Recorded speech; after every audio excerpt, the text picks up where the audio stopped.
Nitong ginanap lang na Inside Racing 2024, nakita natin yung mga bagong motor na nilabas ni Monarch.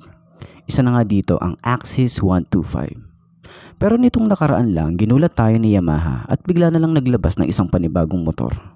Paniguradong pagkakaguluhan naman ng mga tao. Ito ang Yamaha PG1. So tara, silipin nga natin kung sino sa kanila ang sulit at kung sino ang mas malakas.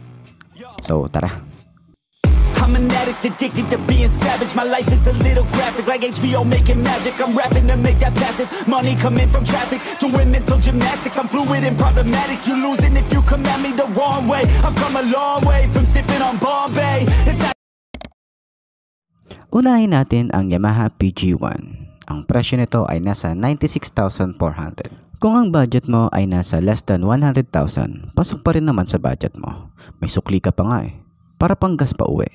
Pero teka, sa ganitong motorcycle ba, tingin nyo, sulit nga ba to? Si Monarch Axis 125 naman, ang presyo nito ay nasa 77,000. Mas mura kung tutusin. At paniguradong pasok sa budget mo. Halos sa forma, hindi sila nagkakalayo ni PG1 Pero kung titingnan mo mabuti, sa tingin nyo, sino ang mas angat sa kanila? Kung sa quality lang naman ang labanan, tingin nyo, sino ang magtatagal? Alam naman natin na marami nang napatunayan si Yamaha pagdating sa tibay ng mga motorcycle nila. Subok na kumbaga. Wala na tayong dapat pag-usapan dyan. Pero alam nyo ba na itong si Monarch hindi rin papatalo pagdating sa quality ng motor? Hindi man masyadong kilala sa Pinas, pero panigurado bibigyan tayo ng magandang motorcycle na may quality at abot kaya pa ng masa. Oh, saan ka pa, diba?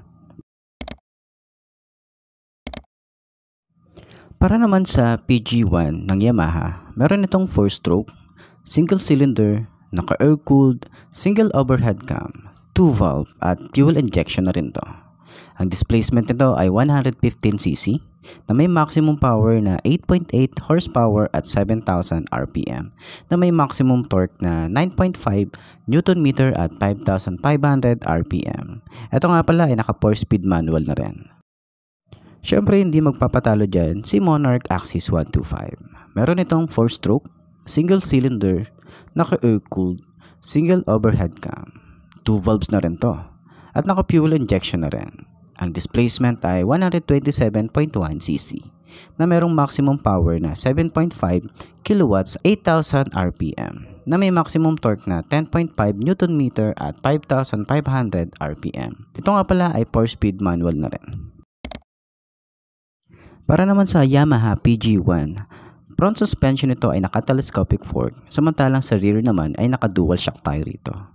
Front tires, meron tayo ritong 90/100/16, tube type pa rin naman tayo rito. So sa rear naman niya ay 90/100/16 din, tube type din. So sa front brakes niya, disc brake, at sa rear naman ay naka-drum brake. Si Axis 125 naman, ang front suspension nito ay naka-telescopic fork din. Naka-twin shock din tayo rito or dual shock. Sa front size, meron tayong 2.75/18, tube type pa rin naman to, at sa rear naman niya na may 3.5/16, tube type din. So naka-disc brake din tayo sa harap at naka-drum brake naman sa likod. Para naman sa overall dimensions ni PG1, meron itong 1,980/805/1050 mm. Para naman sa wheelbase nito na meron siyang 1,280 mm. Sa seat height, meron tayong 795 mm. Para sa ground clearance nito, meron itong 190 mm. Para naman sa weight nito, meron itong 107 kg. Para sa fuel capacity nito na 5.1 liters. Sa fuel consumption nito na 59 kilometers per liter. Hindi na masama para dito sa motorcycle na to. Malayo na rin mararating mo dito. Napakatipid niya. Para naman sa Axis 125, sa overall dimension nito, meron itong 1,930/735/1,100 mm. Sa wheelbase na 1,280 mm.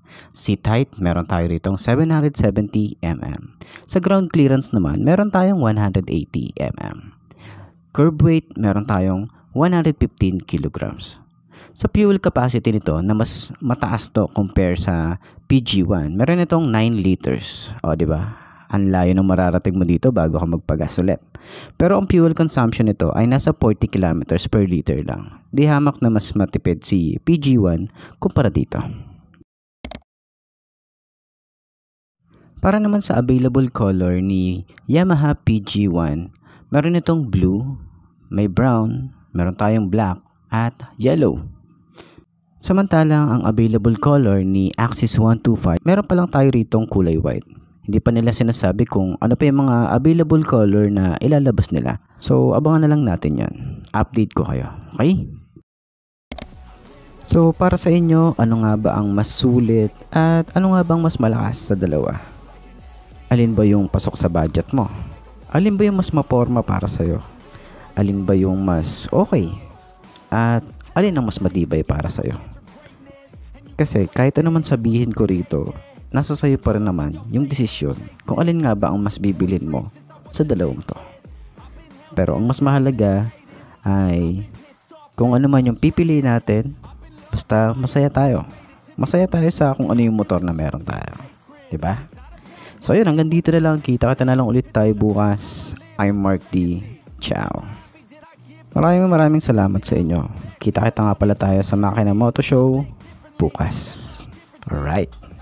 When you take control of destiny, I have dignity, my pride it lives in me, and now it's time to teach others how to win with me. CEO, I move like an athlete pro, I party like a rock star show, I live every day like my last never know, I run it like a CEO, I move like an athlete pro, I party like a rock star